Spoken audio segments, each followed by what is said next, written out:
हिंदी पत्रकारिता के 200 वर्ष पूर्ण होने पर आयोजित इस महत्वपूर्ण कार्यक्रम में मंच पर उपस्थित हमारे सम्माननीय मुख्य अतिथि माननीय मंत्री श्री ज्योतिरादित्य सिंधिया जी, संभवतः देश के सबसे वरिष्ठ पत्रकार आदरणीय अच्युतानंद मिश्र जी ने अभी चर्चा में बताया कि वे 92वें वर्ष में प्रवेश कर गए हैं और आज भी उनकी ऊर्जा और सक्रियता हम सब के लिए प्रेरणा का स्रोत है। ऐसे श्रद्धेय अच्युतानंद मिश्र जी इंदिरा गांधी राष्ट्रीय कला केंद्र के माननीय अध्यक्ष, पत्रकारिता में संत परंपरा के अग्रणी प्रतिनिधि, हम सब के वरेण्य आदरणीय राम बहादुर राय जी, और इस समूचे आयोजन के पीछे जिनकी अनवरत साधना और संकल्पना है, ऐसे माधवराव सप्रे समाचार पत्र शोध संग्रहालय के प्रणेता, वरिष्ठ पत्रकार साधक विजयदत्त श्रीधर जी, इस सभागार में उपस्थित सभी सम्माननीय देवियों सज्जनों, Indian institute of mass communication की माननीय कुलपति यहाँ उपस्थित हैं, कई वरिष्ठ प्राध्यापक पत्रकारिता के, कई वरिष्ठ संपादक अलग अलग क्षेत्रों में जिन्होंने पत्रकारिता के काम किया है, ऐसे सभी सम्माननीय देवियों सज्जनों, इंदिरा गांधी राष्ट्रीय कला केंद्र और माधवराव सप्रे समाचार पत्र संग्रहालय ने जब आज से कुछ समय पहले इस समूचे आयोजन की योजना की थी, तब हमें भी कल्पना नहीं थी कि ये आयोजन इतने बड़े पैमाने पर पूरे देश भर में मनाया जाएगा। और इसीलिए इस आयोजन की जो कल्पना हुई थी वो एक तरह के एक राष्ट्रीय विचार विनिमय आंदोलन के रूप में हुई थी, और उसी संकल्पना से हमने कल यानी 31 मई को 2 सत्रों में विचार विमर्श का भी कार्यक्रम रखा है। आज निश्चित तौर पर हम सब जानते हैं कि पत्रकारिता के सामने कई चुनौतियां हैं, भाषाई पत्रकारिता के सामने और भी कठिन चुनौतियां हैं। तकनीक अपनी तरह से एक चुनौती प्रस्तुत करती है और समाज का स्वभाव अपनी तरह से एक चुनौती प्रस्तुत करता है। ऐसे समय में ये कल्पना करना कि कलम के वो सिपाही जिन्होंने एक एक शब्द अपने रक्त से लिखकर इस देश की आज़ादी के लिए, स्वतंत्रता के लिए, भारत की अस्मिता के लिए संघर्ष किया है, कठिन होता है।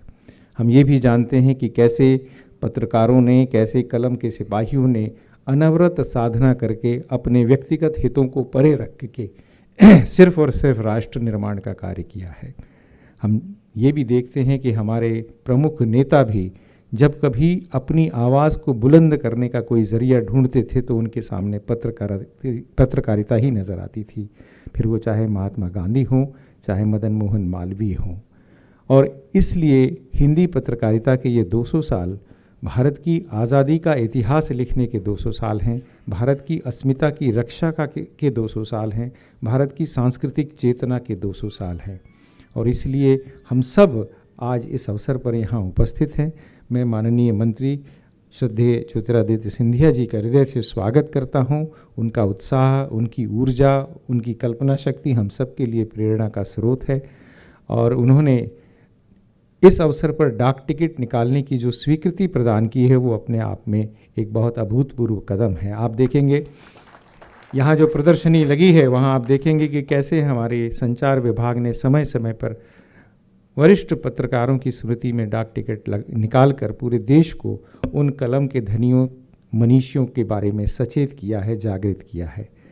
हम एक ग्रंथ का भी आज यहाँ पर लोकार्पण करेंगे। उस ग्रंथ में हमने अलग अलग आयामों पर पत्रकारिता के और कैसे इन 200 वर्षों में हिंदी पत्रकारिता ने अलग अलग क्षेत्रों में विकास किया है, उसकी कहानी लिखी है। उस ग्रंथ का लोकार्पण अभी थोड़ी देर में माननीय अतिथियों के हाथों होगा।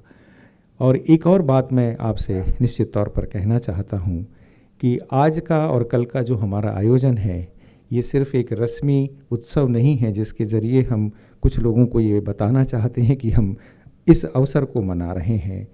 एक भविष्य के लिए संकेत भी देना चाहते हैं, ताकि भारत में जो शब्द की सत्ता रही है, भारत में जो कलम की सत्ता रही है, भारत में जो विचार की सत्ता रही है, उसकी एक बार फिर से पुनर्स्थापना हो सके। इंदिरा गांधी राष्ट्रीय कला केंद्र ने पिछले कुछ वर्षों में आदरणीय राय साहब के नेतृत्व में भारत के सांस्कृतिक पुनर्जागरण के क्षेत्र में महत्वपूर्ण कार्य किया है। अपने मुंह से इस विषय में बड़ाई करना ठीक नहीं है, लेकिन विगत 10 वर्षों में जिस तरह से ये केंद्र भारत के वैचारिक पुनर्जागरण का केंद्र बना है, वो अपने आप में एक अद्भुत मिसाल है। और इसी क्रम को आगे बढ़ाने के लिए आज का ये आयोजन हम सब यहाँ पर कर रहे हैं। मैं माननीय मंत्री जी का हृदय से स्वागत करता हूँ, श्रद्धेय अच्युतानंद मिश्र जी का यहाँ पर स्वागत करता हूँ, आदरणीय विजय दत्त श्रीधर जी का स्वागत करता हूँ। आदरणीय राय साहब तो हमारे सबके मार्गदर्शक और प्रेरणा स्रोत हैं ही, और देश के अलग अलग कोने से जो विद्वान यहाँ पर उपस्थित हुए हैं, जो अलग अलग सत्रों में अपने विचार प्रस्तुत करेंगे, बहुत सारे विद्यार्थी, साधक, कुछ शोध विद्यार्थी भी यहाँ पर उपस्थित हैं। मैं आप सभी का यहाँ पर स्वागत करता हूँ, अभिनंदन करता हूँ। बहुत बहुत धन्यवाद। अपने पुरखों के सार्थक श्राद्ध का अवसर, सौभाग्य बहुत कम लोगों को मिल पाता है। आज इस अवसर पर हिंदी पत्रकारिता के इतिहास की संरचना करने वाले युग निर्माता संपादकों और भारत की स्वाधीनता आंदोलन, स्वदेशी और स्वावलंबन आंदोलन, समाज सुधार आंदोलन, सबके लिए शिक्षा के द्वार खोलने के आंदोलन में जिन मनीषियों ने भारतीय समाज की अगुवाई की, हिंदी समाज में चेतना के जागरण किया, ऐसे महामनीषियों को आज हम यहाँ प्रणाम करने के लिए, उनके प्रति कृतज्ञता ज्ञापन करने के लिए उपस्थित हैं। और यह कोई पदनाम नहीं है, यह एक प्रेम का, स्नेह का नाम है। हम लोग उन्हें महाराज कहते हैं, यद्यपि उन्हें स्वीकार नहीं है ये, लेकिन ये लोकप्रियता के उसमें। आदरणीय सिंधिया जी, आपको इस समय सबसे ज़्यादा सौभाग्यशाली भारत में यदि कोई है तो वो आप हैं, जिन्हें अपने कलम के पुरखों को उनके प्रति आभार व्यक्त करने का ये सौभाग्य मिला है, और आप धन्य हैं। और जिस तत्परता से आपने इस डाक टिकट के, स्मारक डाक टिकट के प्रकाशन, उसको जारी करने का, प्रथम दिवस आवरण जारी करने का जो निर्णय लिया है, उसके लिए हम आपके और आपके पूरे फिलाटेली डिवीजन के बहुत बहुत आभारी हैं, कृतज्ञ हैं। वैसे आपकी ये परंपरा है, आप लोग वर्षों से ये काम कर रहे हैं। पत्रकारों और समाचार पत्रों के विशेष जयंतियों पर आप लोग डाक टिकट जारी करते हैं, उनकी संख्या सैकड़ों में है।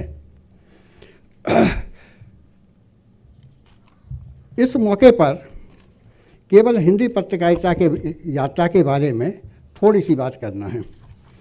एक तो हिंदी पत्रकारिता की यात्रा प्रतिरोध की यात्रा है, और जब पंडित युगल किशोर शुक्ल ने, वो तो कानपुर से कोलकाता आजीविका की तलाश में गए थे, पहले अदालत में क्लर्क हुए, मुंशी बने, उसके बाद वकील भी बने, और फिर उन्होंने सोचा कि जब बहुत से अंग्रेजी में, बांग्ला में, फारसी में, उर्दू में समाचार पत्र निकल रहे हैं, एक गुजराती का अखबारी बम्बई से निकलने गया था, तो उन्होंने सोचा कि हमको हिंदी में भी एक समाचार पत्र का प्रकाशन करना चाहिए। और उसकी उन्होंने आदि प्रतिज्ञा का जो निर्धारण किया था, वो उद्घोष था हिंदुस्तानियों के हित के हित। इससे बड़ा कोई कर्मपथ हो नहीं सकता पत्रकारिता के लिए, उस समाज के हित में ही कलम चलती है, और वो कलम उन्होंने चलाई। सहयोग नहीं मिला, सहयोग सरकार, ईस्ट इंडिया कंपनी की सरकार जो दूसरी भाषाओं को देती थी, वो नहीं मिला। और जिस हिंदी समाज के लिए उन्होंने किया था, उन्होंने भी अपनी मुट्ठी ढीली नहीं की, और अंततः वो 1 साल 7 महीने में बंद हो गया। लेकिन यात्रा 200 साल से चल रही है, और इसके कई पड़ाव हैं, और कैसे प्रतिरोध खड़ा करते हैं उसका एक उदाहरण है। 1854 में एक अखबार निकलता है, समाचार सुधा वर्षण। श्याम सुंदर सेन उसके संपादक थे, और वो बांग्ला और हिंदी का मिला जुला था, दैनिक अखबार था। उसमें उन्होंने बादशाह बहादुर शाह जफर का फरमान छापा कि हिंदुओं और मुसलमानों, ये अंग्रेज़ हमारे धर्म को भ्रष्ट कर देंगे, इनको निकाल बाहर करो। ये फरमान 3 अखबारों ने छापा, 2 फारसी के और एक ये समाचार सुधा वर्षण।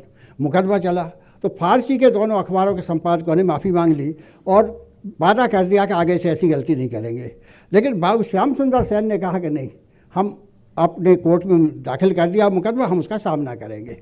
उन्होंने सामना किया। पहले ही पेशी में उन्होंने ये सवाल पूछा अदालत के माध्यम से कि ईस्ट इंडिया कंपनी बताए कि वो किस अधिकार से बंगाल प्रेसिडेंसी में, बंगाल प्रेसिडेंसी मतलब बंगाल पूरा, जो आज उसमें एक बांग्लादेश भी शामिल है, तो बंगाल में, उड़ीसा में, बिहार में असम और पूर्वोत्तर में। इस बंगाल पे से इसे बड़े भूभाग में वो लगान किस अधिकार से वसूल कर रहे हैं?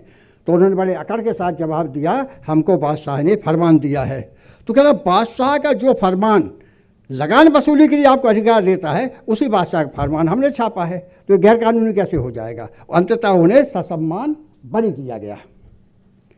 अब आप देखें 1878 14 मार्च, अंग्रेज़ों की एक बड़ी चालाकी होती थी, वो जितने भी मानवता के खिलाफ अपराध करते थे उसे कानूनी जामा जरूर पहनाते थे। तो एक वर्नाकुलर प्रेस एक्ट लागू हुआ। उस प्रेस एक्ट में भारतीय भाषाओं के अखबारों पर अंकुश लगाया गया। उसमें दो तरह से इसका सामना हुआ। एक तो अमृत बाजार पत्रिका, जो दीर्घकाल तक हिंदुस्तान का सर्वश्रेष्ठ अखबार था, सबसे ताकतवर अखबार था भावनाओं और भावों के स्तर पर, उन्होंने रातों रात बांग्ला से उसको बदल के अंग्रेजी कर दिया। और इसके लिए बहाना क्या तलाशा? लाल लिटन ने, जो उस समय गवर्नर जनरल थे, उन्होंने कहा कि जो हिंदी के अखबार हैं, भारतीय दूसरी भाषाओं के अखबार हैं, इनमें विद्रोह फैलाया जाता है। एक उदाहरण दिया मालवा अखबार का, जो 1849 में इंदौर से निकला।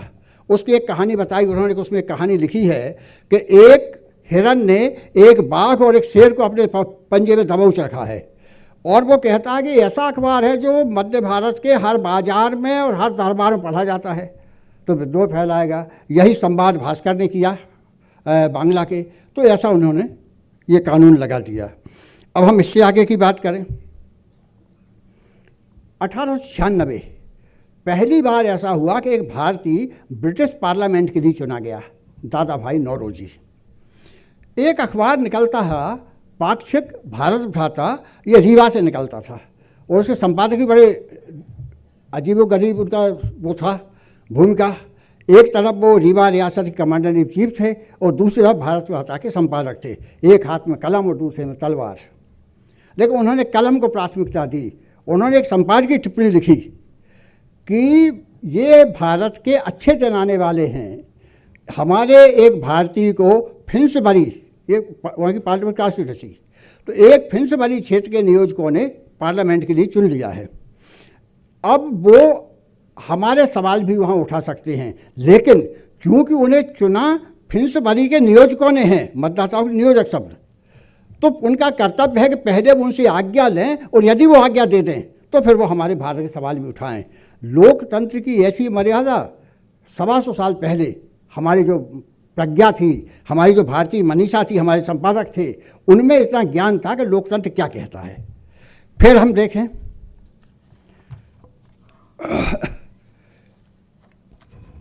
ग्वालियर से एक अखबार निकला, जयाजी प्रताप। पहले ये वहाँ ग्वालियर अखबार ग्वालियर था, फिर इसको 1905 में 2 हिस्सों में बांटा गया। सरकारी आज्ञाओं के लिए ग्वालियर स्टेट गैजेट अलग हो गया, और जयाजी प्रताप हो गया समाचारों और साहित्यिक प्रकाशन के लिए। अब उन्होंने कैसे मन पकड़ते, छोटी छोटी खबरें छपती थी उस समय, उन्होंने एक खबर लिखी, बंगाल विच्छेद का मामला जब से सरकार की ओर से पास हुआ है, तब से समस्त बंगाली जाति में आंदोलन फैला हुआ है। इस संबंध में बंगालियों ने एक भारी प्रतिज्ञा की है कि वे अब विलायती वस्तुओं का इस्तेमाल बिल्कुल छोड़ दें और देसी वस्तुओं का ही इस्तेमाल करें। इस प्रतिज्ञा का यह प्रभाव हुआ है कि बंगाल में यूरोपियन सौदागरों को बड़ी हानि पहुंची है और देसी वस्तुओं की मांग होने लगी है। कहाँ बंगाल, कहाँ ग्वालियर, और ये नहीं होता था, वहाँ मुर्शिदाबाद और ढाका से लेके आपके पेशावर तक एक सी भावना भारतीय भाषाओं के पत्रों में मिला करती थी। संपादकों का विचार एक था, मन एक था, मंतव्य एक था। इसका राष्ट्रीय एकात्मता का सबसे बड़ा प्रतीक है ये, भारतीय भाषाओं का साहित्य हो या भारतीय भाषाओं की पत्रकारिता हो। अब पत्रकारिता के बारे में कुछ छोटी छोटी बातें। प्रतापी संपादक थे गणेश शेखर विद्यार्थी। एक प्रथा होती है, रिवाज, कि जो पहला प्रसव को कम उम्र में बच्चियों की शादी हो जाती थी, तो पहले प्रसव के लिए मायके भेज दिया जाता था बहू को, इसलिए कि वो संकोच में नहीं रहेगी, उसकी बहन है, माँ है, सब खुली रहेगी। इसलिए गणेश शेखर विद्यार्थी का जन्म स्थान अतर सुइया मोहल्ला इलाहाबाद हो गया। अन्यथा मुंगावली, क्योंकि उस समय उनके पिताजी मुंगावली के एंग्लो वर्नाकुलर मिडिल स्कूल में अध्यापक हुआ करते थे, तो जन्मभूमि उनकी वो होना चाहिए, लेकिन संयोग है।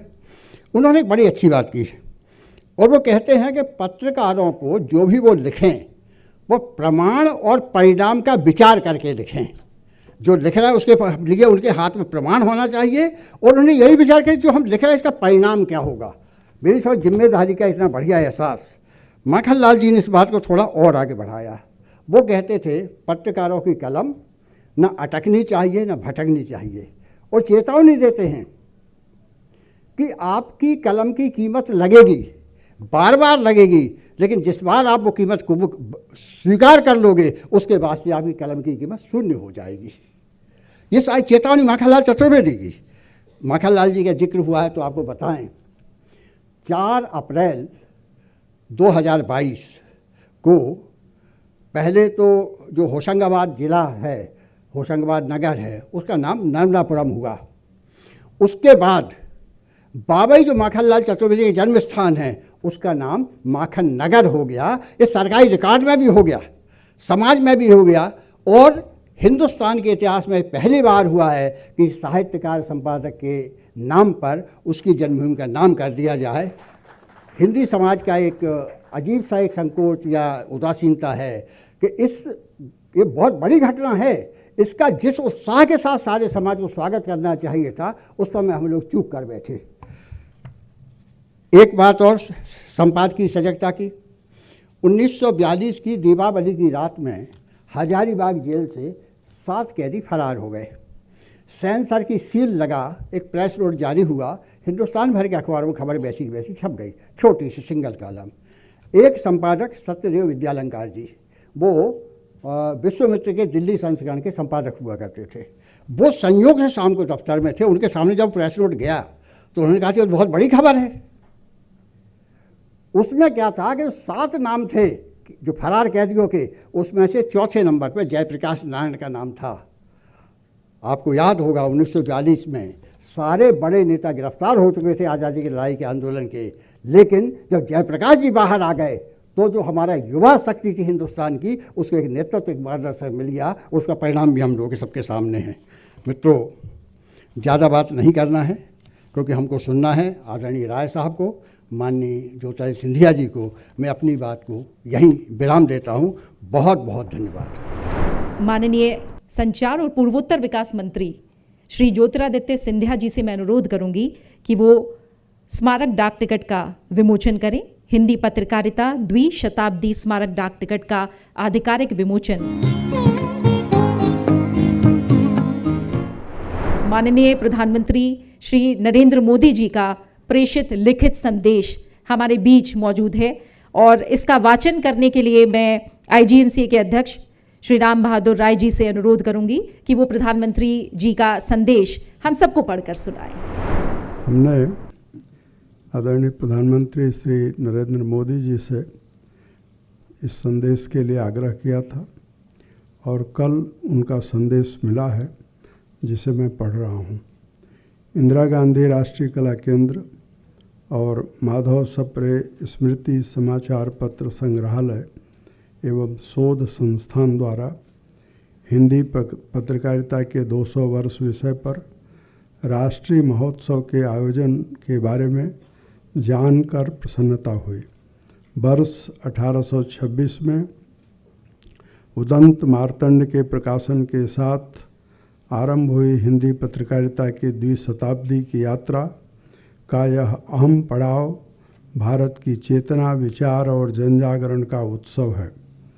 स्वतंत्रता संग्राम के कालखंड में हिंदी पत्रकारिता राष्ट्र जागरण का एक सशक्त माध्यम बनकर उभरी, जब हिंदी समाचार पत्रों ने स्वाधीनता और स्वाभिमान के विचार देशवासियों तक उनकी अपनी भाषा में पहुँचाए। लोगों तक सूचनाएं पहुंचाने के साथ ही उस युग में पत्रकारिता स्वतंत्रता आंदोलन की वैचारिक शक्ति भी थी। अनेक स्वतंत्रता सेनानी और महानायक स्वयं समाचार पत्रों के संपादन और प्रकाशन से जुड़े रहे, जिन्होंने पत्रकारिता के जरिए समाज को एक सूत्र में बांधने और स्वतंत्रता के संकल्प को सशक्त बनाने में ऐतिहासिक भूमिका निभाई।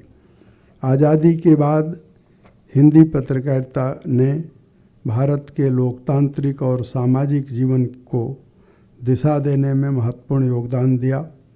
हिंदी पत्रकारिता ने गांवों, कस्बों और दूरस्थ क्षेत्रों से जुड़े मुद्दों को राष्ट्रीय विमर्श का हिस्सा बनाया। कृषि, शिक्षा, स्वास्थ्य और सामाजिक न्याय जैसे विषयों पर निरंतर जागरूकता फैलाते हुए उन्होंने समाज की आकांक्षाओं और चुनौतियों को संवेदनशीलता के साथ अभिव्यक्ति दी। आपातकाल के दिनों में जब लोकतंत्र को कुचलने का प्रयास किया गया तो समाज ने इसके खिलाफ मुखरता से आवाज़ उठाई।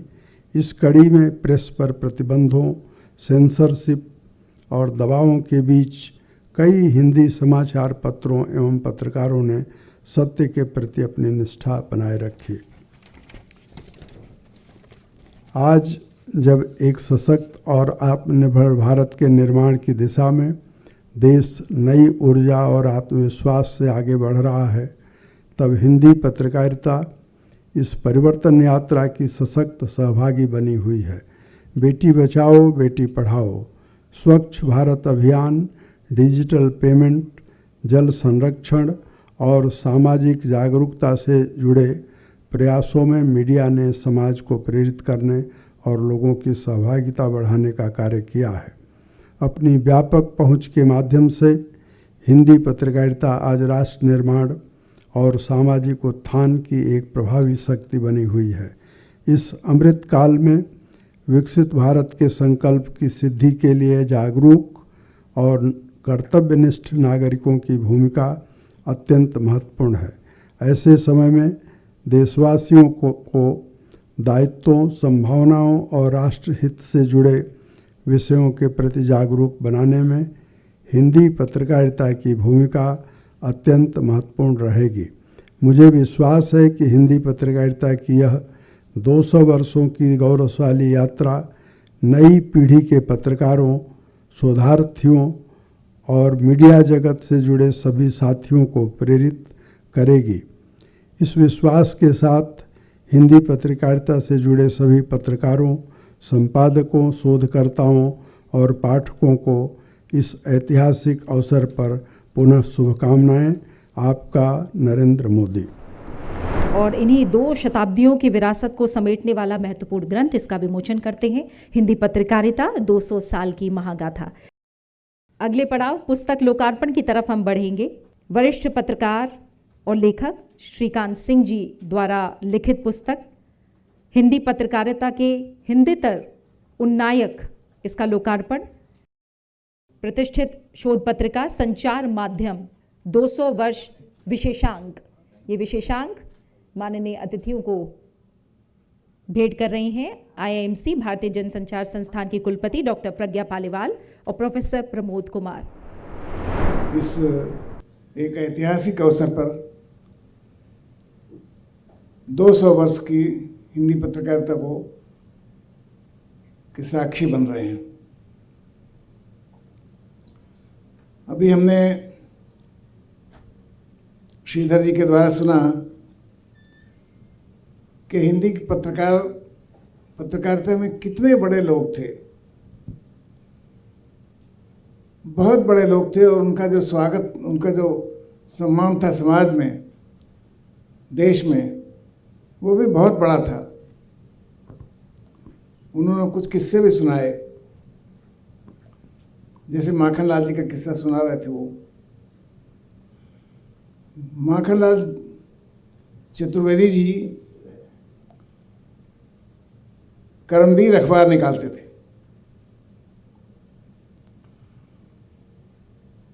वो और गणेश शंकर विद्यार्थी दोनों लोग हिंदी पत्रकारिता के प्रति इतने समर्पित थे और अंग्रेजों की लड़ाई में वो लोकमान्य तिलक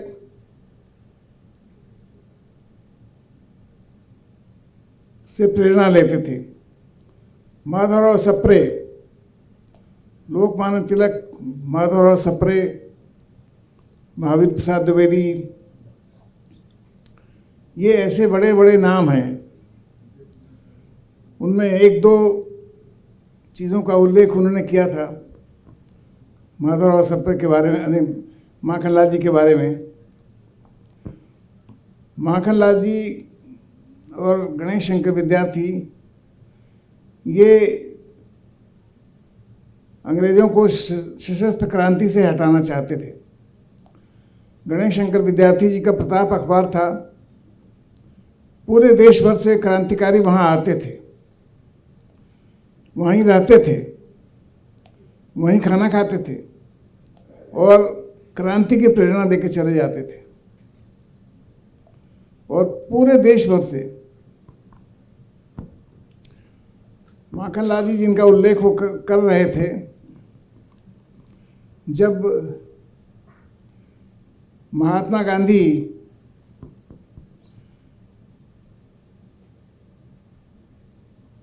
ने एक बार माखनलाल जी से कहा कि मेरा मन है कि मैं आपके गांव चलूं। बाबई भोपाल से थोड़ी दूरी पर है, मैं बाबई चल जाना चाहता हूं और मैं वो देखना चाहता हूं कि वो धरती कैसी है जहाँ के लोग,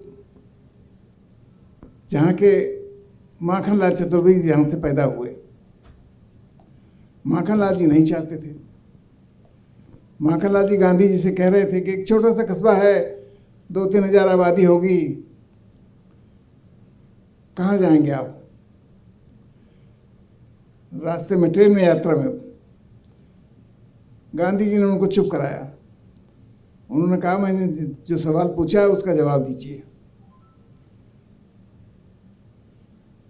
और सो गए। जब बाबई आया तो गांधी जी उठ के बैठ गए और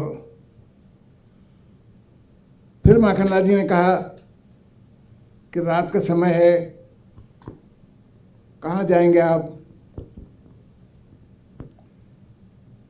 महात्मा गांधी ने उनसे कहा कि मैं केवल उस धरती के चरण रज को माथे पर लगाना चाहता हूं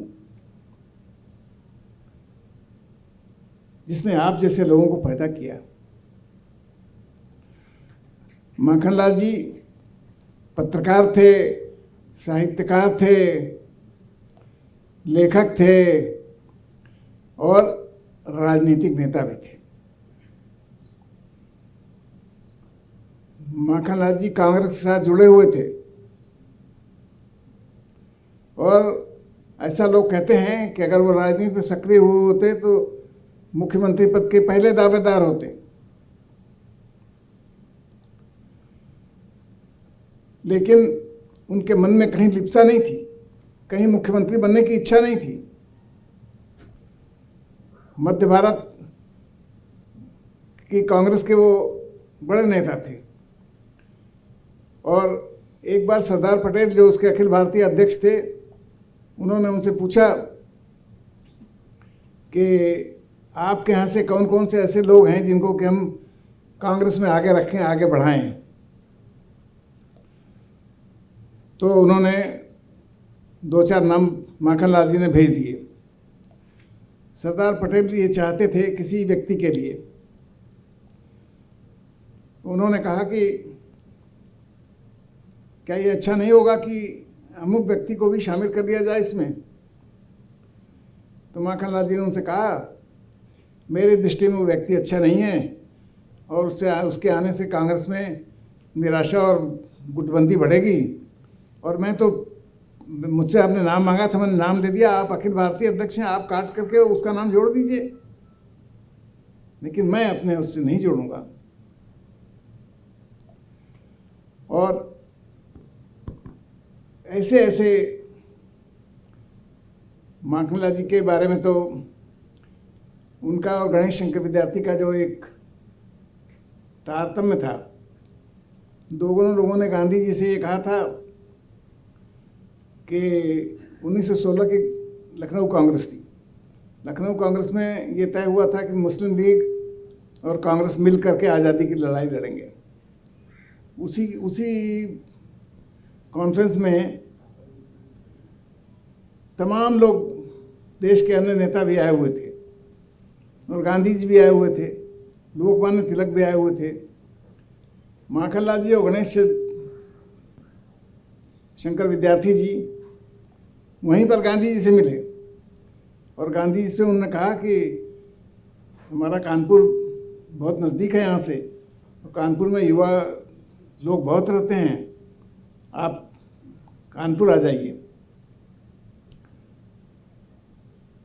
माखनलाल जी ने कहा देखते हैं, कोशिश करते हैं, पता लिखवा दो। पता लिखवा दिया और ये जब ये दोनों लोग फिर से कानपुर पहुँचे तो गणेश शंकर विद्यार्थी जी अपने प्रताप के कार्यालय में गए तो पता लगा कि गांधी जी वहाँ आए हुए हैं और वो नहा धो रहे थे। तो उन्होंने कहा कि आपने हमसे कहा नहीं कि आप कानपुर आएंगे, मैंने कहने की क्या ज़रूरत है, आपने याद किया और हम चले आए। ऐसे ढेर सारे, एक पत्रकार, बहुत बड़े पत्रकार जिनका नाम कल्याण पत्रिका है, कल्याण पत्रिका ने 100 वर्ष पूरे किए हैं। 100 वर्ष में कल्याण के जो आदि संपादक थे हनुमान प्रसाद पोद्दार जी, उनको भाई जी के नाम से संबोधित किया जाता था। तो कल्याण जब शुरू हो रहा था तो भाई जी गांधी जी के पास गए और गांधी जी से कहा कि हम एक धार्मिक पत्रिका निकालने जा रहे हैं, आपका आशीर्वचन चाहिए। गांधी जी ने उनसे कहा कि आशीर्वचन मैं दे सकता हूँ, तुमको मेरी 2 बातें माननी पड़ेंगी। पहली शर्त हमारी यह है कि उस अखबार में कोई विज्ञापन नहीं छपेगा, और दूसरी शर्त यह है कि कोई पुस्तक समीक्षा नहीं छपेगी। अगर ये दोनों शर्तें आपको मंजूर हैं तो मैं, दोनों शर्तें पोद्दार जी ने मान ली। 100 वर्ष में भी आज तक कल्याण में कोई विज्ञापन नहीं छपा और कोई पुस्तक समीक्षा नहीं छपी। और वही पोद्दार जी गांधी जी के इतने निकट थे, हिंदुस्तान का बंटवारा से होते समय गांधी जी जब पाकिस्तान को पैसा देने की बात कर रहे थे तो लेख लिख के विरोध करते हैं गांधी जी का कि गांधी जी जो कह रहे हैं उसको देश को ठुकरा देना चाहिए, गांधी जी गलत कह रहे हैं, ये देश हित के विरुद्ध बात कर रहे हैं। पोद्दार जी के बारे में एक और अच्छी बहुत, पोद्दार जी को एक बार एक पत्र मिला। वो पत्र था पंडित गोविंद वल्लभ पंत का, जो केंद्रीय सरकार के गृह मंत्री थे। गृह मंत्री उन्होंने कहा, उसमें पत्र में लिखा हुआ था कि मैं आपसे मिलना चाहता हूँ, आप कितने बजे कहाँ मिलेंगे और अपने घर का पता हमको बता दीजिए। पोद्दार जी ने उनको फ़ोन किया और उनसे कहा क्या कोई मुझसे गलती हो गई, मुझसे मिलने क्यों आना चाहते हैं आप, गोरखपुर आ रहे हैं, ये हमारा बड़ा सौभाग्य है। और मिलेंगे हम आपसे। पोद्दार जी ने, पंत जी गोरखपुर आए, पोद्दार जी से मिले, पोद्दार जी को एक पत्र दिया। वो पत्र डॉक्टर राजेंद्र प्रसाद जी का था। डॉक्टर राजेंद्र प्रसाद जी ने पत्र में लिखा था कि हम लोग पुरस्कारों की परंपरा शुरू कर रहे हैं, पद्मश्री से लेकर भारत रत्न तक, और इस वर्ष का भारत रत्न सम्मान हम आपको देना चाहते हैं। और पोद्दार जी खड़े हो गए। पोद्दार जी ने कहा कि देश की सेवा बहुत सारे लोगों ने की है, मैं भी क्रांतिकारी था, जेल काटा है, बाकी सब किया है, लेकिन मैं ये स्वीकार नहीं कर सकता ये सम्मान। और उन्होंने पंत जी की और पंत जी को प्रणाम किया, कहा कि बाबू राजेंद्र प्रसाद जी को मैं पत्र लिखूंगा। और पंत जी वो पत्र लेकर के दिल्ली चले गए। पंत जी ने उत्तर देते हुए लिखा कि आप न जाने कितने भारत रत्नों से महान हैं।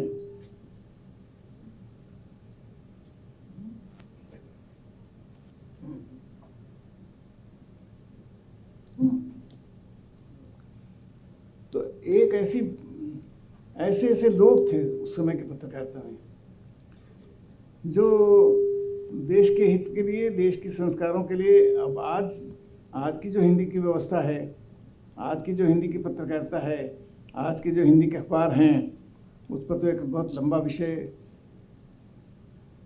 चलेगा। बैठ के हम लोग फिर से बात करेंगे आज की हिंदी पत्रकारिता की किस स्टेज में है। मेरा आशय का ये था कि बहुत बड़ी पत्रकारों के में लोग रहे हैं जिन्होंने बहुत त्याग, बहुत तपस्या की है। वो इनकी एक बड़ी गाथा है, उन पर फिर से बात करेंगे। धन्यवाद। जो इतिहास की गाथा और ये अतिशयोक्ति नहीं होगी अगर हम कहें कि ये भारत की इतिहास की गाथा। और मैं ऐसा मानता हूं, मैं नौजवान तो नहीं रहा लेकिन फिर भी, कि हम सब इस भारत की चेतना के यात्रा के साक्षी आज के इस कार्यक्रम से हम सब साक्षी बनने जा रहे हैं। आज का ये कार्यक्रम एक साधारण कार्यक्रम नहीं है। वास्तविक तौर से अगर हम कहें तो आज का ये कार्यक्रम भारत की वैचारिक स्वतंत्रता का उत्सव इस सभागृह में आज और संपूर्ण देश भर में मनाया जा रहा है।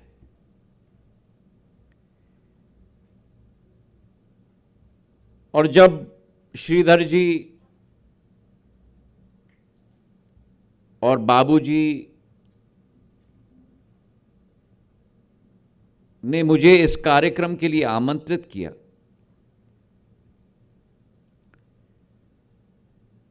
और उदंत मार्तंड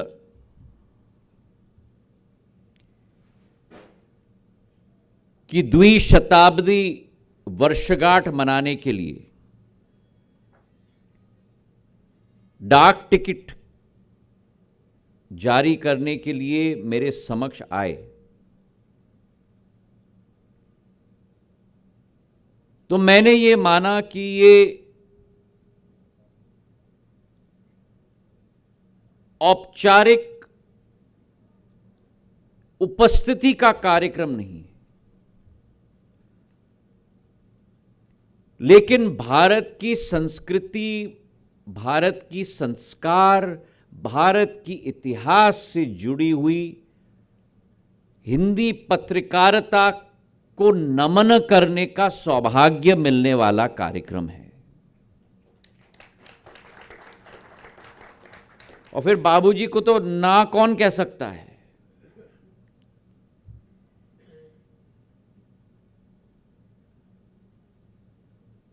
शायद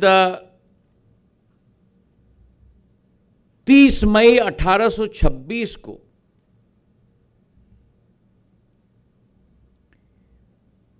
जब पंडित जुगल किशोर शुक्ल जी ने उदंत मार्तंड का पहला अंक की शुरुआत की थी,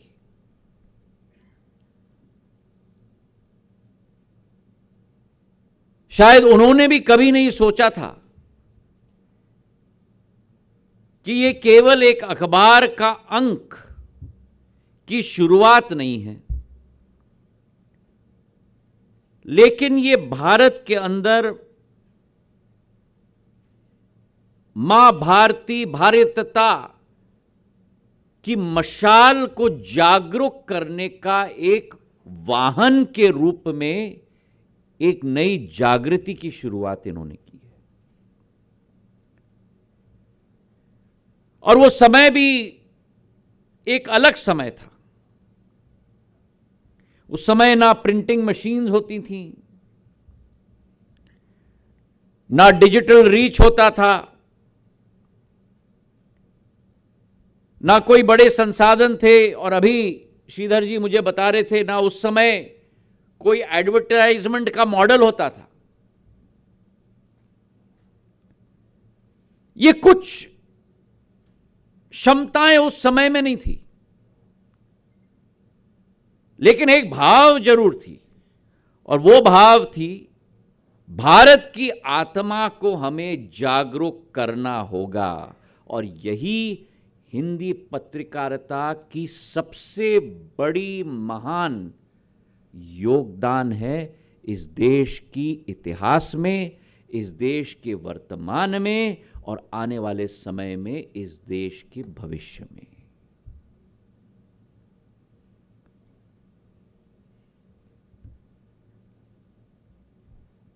मैं सदैव मानता हूं कि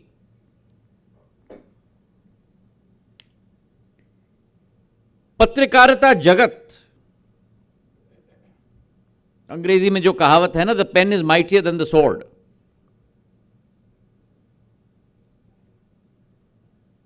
जिसके अभिन्न अंग आप सब हैं, जिसके वाहक आप सब हैं, जिसकी आत्मा आप सब हैं, यह कोई पेशा नहीं है। यह पेशा नहीं है, लेकिन मैं मानता हूं कि राष्ट्र चेतना का यह एक आंदोलन है। और उस समय में जब विदेशी आक्रांताओं के विरुद्ध लड़ाई लड़ी जा रही थी, तो हमारे वीर गाथाओं ने पत्रकारिता को एक तलवार का रूप दे दिया था। और उस समय जब लोकमान्य तिलक जी की हम याद करते हैं, और उनकी केसरी, या भारत के महान पुरोधा गणेश शंकर विद्यार्थी जी और उनका प्रताप,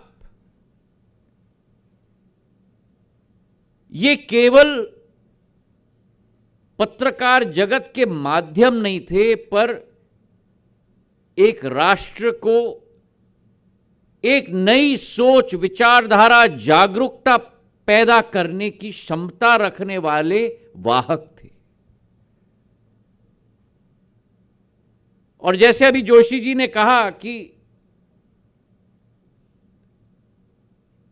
महान गणेश शंकर विद्यार्थी जी तो मेरे अशोकनगर के, मेरे मुंगावली में उन्होंने अपना बचपन बिताया था।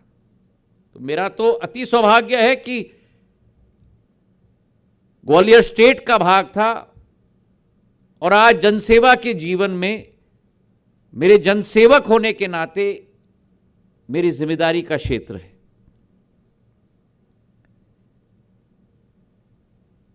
लेकिन जब हम सोचते हैं, चाहे बनारस हिंदू यूनिवर्सिटी की बीज बोने का संकल्प पंडित मदन मोहन मालवीय जी ने ली थी, और चाहे अभ्युदय की शुरुआत उन्होंने की थी, ये सारे व्हीकल्स राष्ट्र चेतना के व्हीकल्स होते थे। और प्रताप के बारे में तो कहते थे कि जब एक शब्द निकलता था कानपुर से, हर एक शब्द अंग्रेजों को चुनौती देने वाला शब्द होता था। और महान गणेश शंकर विद्यार्थी जी ने तो पत्रकारिता को शहादत का दर्जा दिलवाया था। तो ये आपकी विरासत है। और उस जमाने में, मेरे बचपन में मैं पुराने लोगों से सुनता था, गांव गांव में लोग अखबार को पढ़ते थे समाचार पढ़ने के लिए केवल नहीं, लेकिन देश का मन, देश का संकल्प समझने के लिए पढ़ते थे। उस जमाने में एक व्यक्ति खड़ा होता था, जैसे हमने ये वीडियो में देखा, और एक व्यक्ति अपने हाथ में अखबार लेके खड़ा होता था और एक व्यक्ति पढ़ता था और पूरा गांव सुनता था। और उदंत मार्तंड उसी चेतना, उसी स्वाभिमान, उसी जन जागरण का सबसे बेहतरीन उदाहरण हमारे देश में है।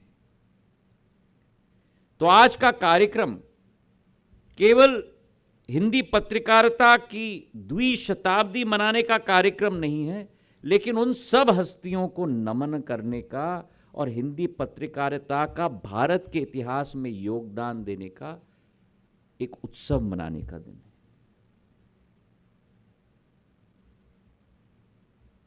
और मैं इस मंच पे बड़ा छोटा हूं, लेकिन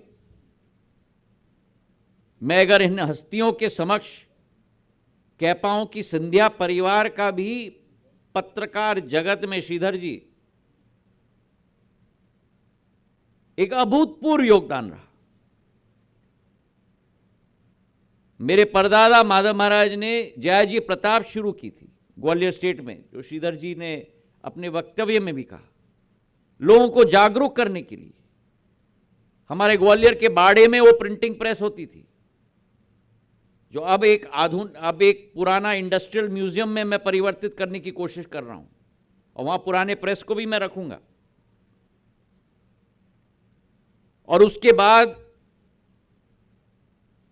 उनकी ही बहू मेरी आजी अम्मा पूर्व राजमाता साहब ने स्वदेश की शुरुआत की थी ग्वालियर महल के कैंपस में ही। तो हमारा परिवार भी बौद्धिक क्षमता शायद आपकी जितना ना हो, लेकिन आत्मीयता आपके साथ जरूर जुड़ी है, यह विश्वास आपको दिलाता हूं।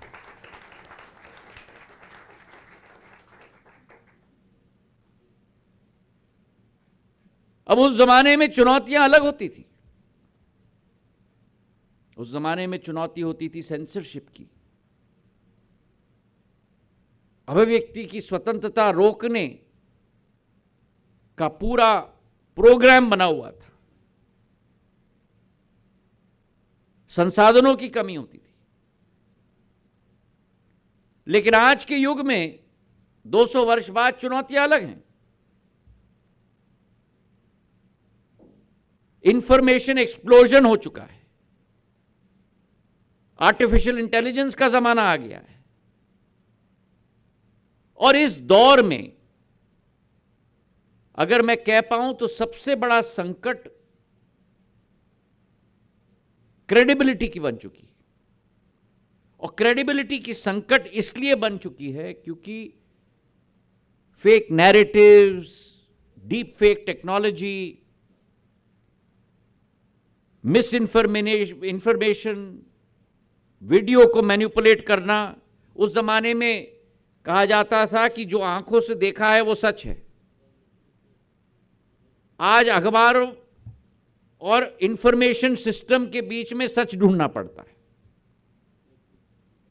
और इस वातावरण में मैं मानता हूं कि टेक्नोलॉजी का इस्तेमाल हम लोगों को, चाहे एल्गोरिथम हो, चाहे लाइक व्यूज हो, उस टेक्नोलॉजी का इस्तेमाल हम लोगों को,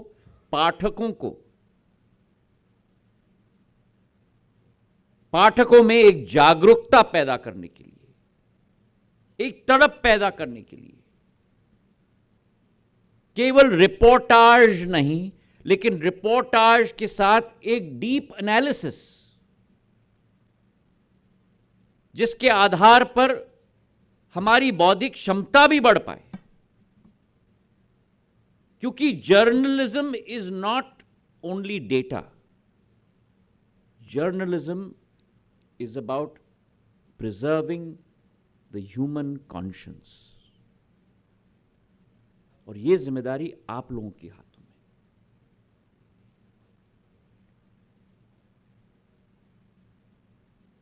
हिंदी पत्रकारिता और मेरा डाक विभाग दोनों का बहुत लंबा संबंध रहा है। मेरा डाकिया अगर हर गांव में, पूरे देश में देखो तो 6.5 लाख गांव हैं। अगर 6.5 लाख गांव में अगर एक व्यक्ति जो विश्वसनीय व्यक्ति गांव का होगा, परिवार के अतिरिक्त, कभी कभी परिवार से भी ज्यादा, तो वह मेरा डाकिया होता है।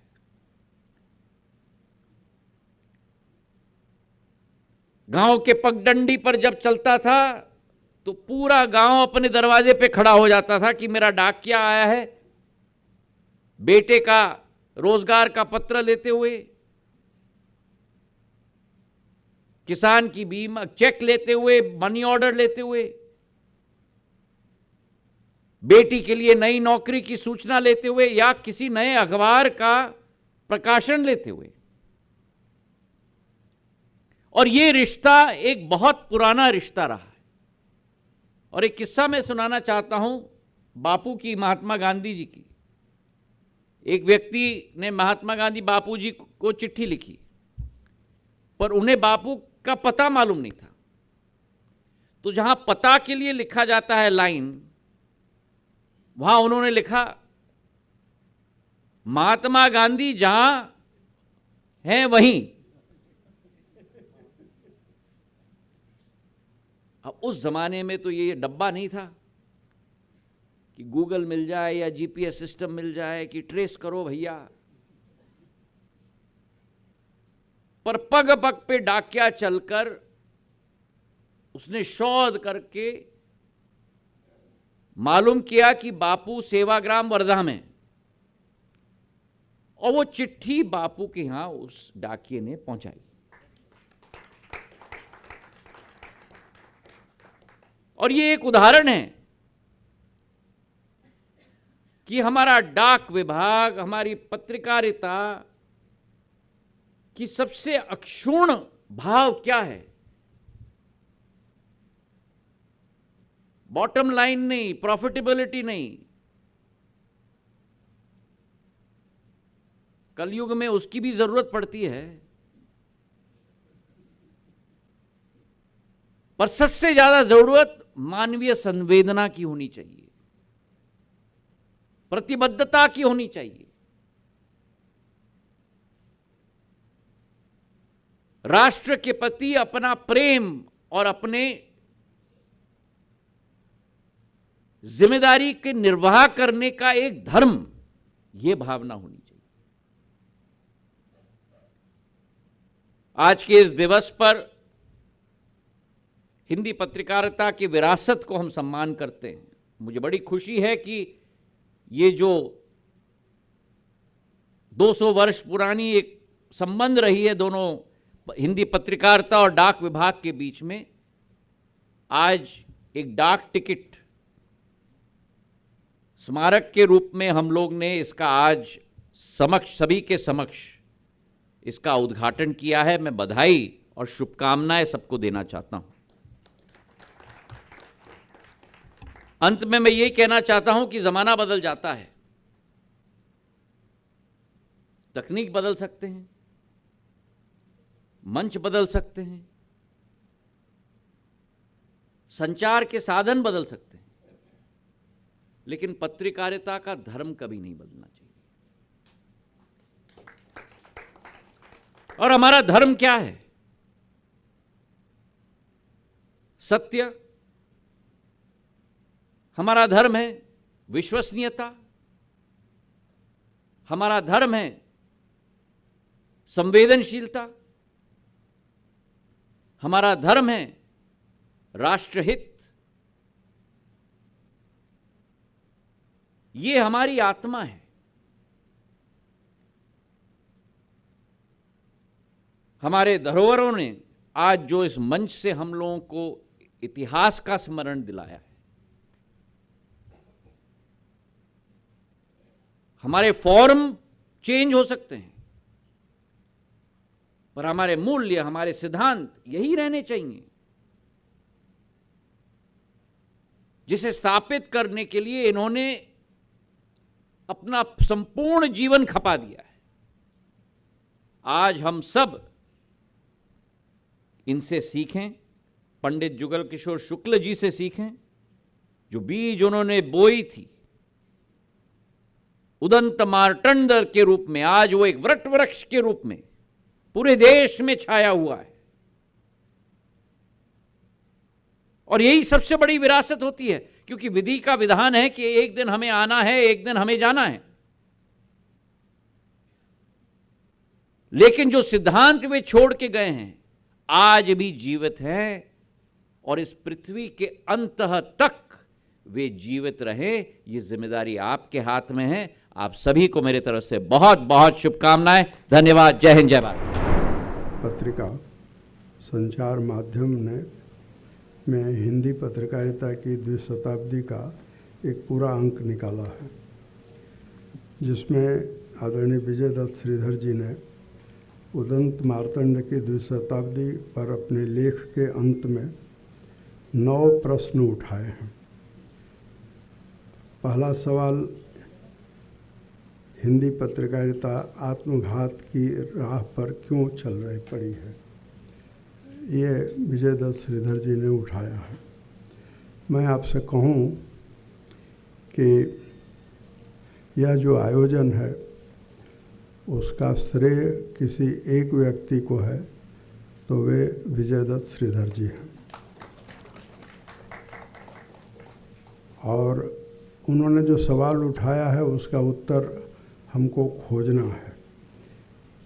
मैं ये कहूँगा कि आज हिंदी पत्रकारिता में विजय दत्त श्रीधर जी ने जो माधव सप्रे संग्रहालय बनाया है, उसको आज सुबह से मुझे ऐसा लग रहा है कि वो हिंदी पत्रकारिता का वह आश्रम है जहाँ विश्वामित्र रहते थे। और विश्वामित्र के आश्रम से ताड़का का वध हुआ था। जो इन्होंने प्रश्न उठाया है वो पत्रकारिता में जो ताड़काएँ हैं उनके खोजने का विषय है। मैं इसे अपने ढंग से कहूँ तो कहूँगा कि लोकतंत्र है तो पत्रकारिता है, अकेले पत्रकारिता कुछ नहीं है। पत्रकारिता का जो विस्तार क्षेत्र है वो समूचा देश है, संविधान है, संसद है, लोकतंत्र है, नागरिक के संदर्भ में भारतीयता का नया संदर्भ ही पत्रकारिता को इनसे जोड़ता है। ये सब हैं तो पत्रकारिता है। वह सार्थक कैसे हो, ये बड़ा प्रश्न है। और जानने योग्य समाचार की व्यवस्था क्या लोकतांत्रिक रह गई है? क्या स्मार्टफोन जिसके पास है वह संवाददाता है? जो भी उटपटांग मनमौजी बातें सोशल मीडिया पर चलाई जा रही हैं, क्या वे खबर हैं?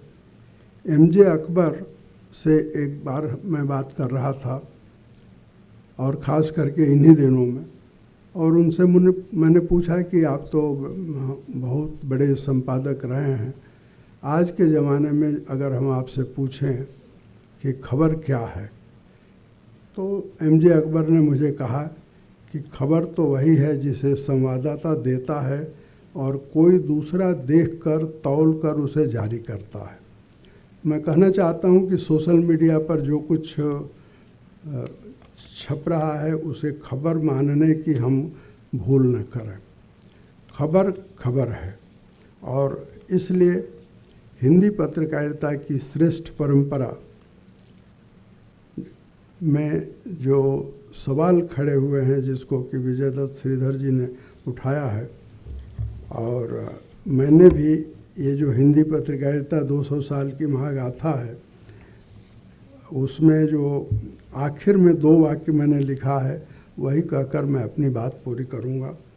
हिंदी पत्रकारिता के 200 साल पर ऐसा उपाय किया जाना चाहिए जिससे पत्रकारिता की श्रेष्ठ परंपरा का प्रवाह अविराम बना रहे। यह कैसे संभव है?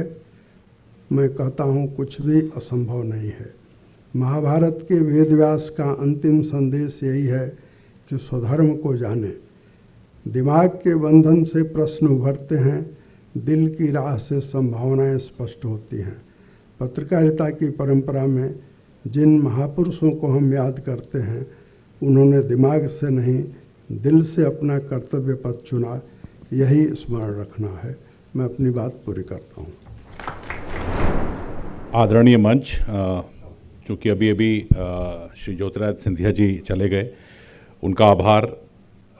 इस कार्यक्रम की रीढ़ रहे और इस कार्यक्रम का पूरा एक तरह से कहें कि खाका खींचने वाले श्री विजयदत्त श्रीधर, हमारे प्रेरणादायक श्री राम बहादुर राय जी, श्री अच्युतानंद मिश्र जी, साथ ही इस संस्था के सदस्य सचिव डॉक्टर सच्चिदानंद जोशी जी, आप सभी का बहुत बहुत आभार। इस समय ये कार्यक्रम इसलिए भी महत्वपूर्ण है कि जब मीडिया को लेकर तमाम सवाल हैं, ऐसे में 200 सालों की यात्रा पर एक ग्रंथ का आना, मंच पर ऐसे लोगों का होना जिनको देखकर अभी भी उम्मीद बनती है, यही इस कार्यक्रम की सफलता है। मैं तहे दिल से मंच पर उपस्थित सभी गणमान्य व्यक्तियों का हृदय से आभार व्यक्त करता हूं और आप सभी लोगों का कि आपने समय निकालकर यहां पर अपनी उपस्थिति दर्ज करी। आपका विशेष आभार, बहुत बहुत धन्यवाद। उम्मीद है कि हिंदी पत्रकारिता की इस लॉ को थोड़ा और हम आगे ले जा पाएंगे, खासकर युवा पीढ़ी। इस कार्यक्रम के लिए एक बार पुनः आभार आप सभी का।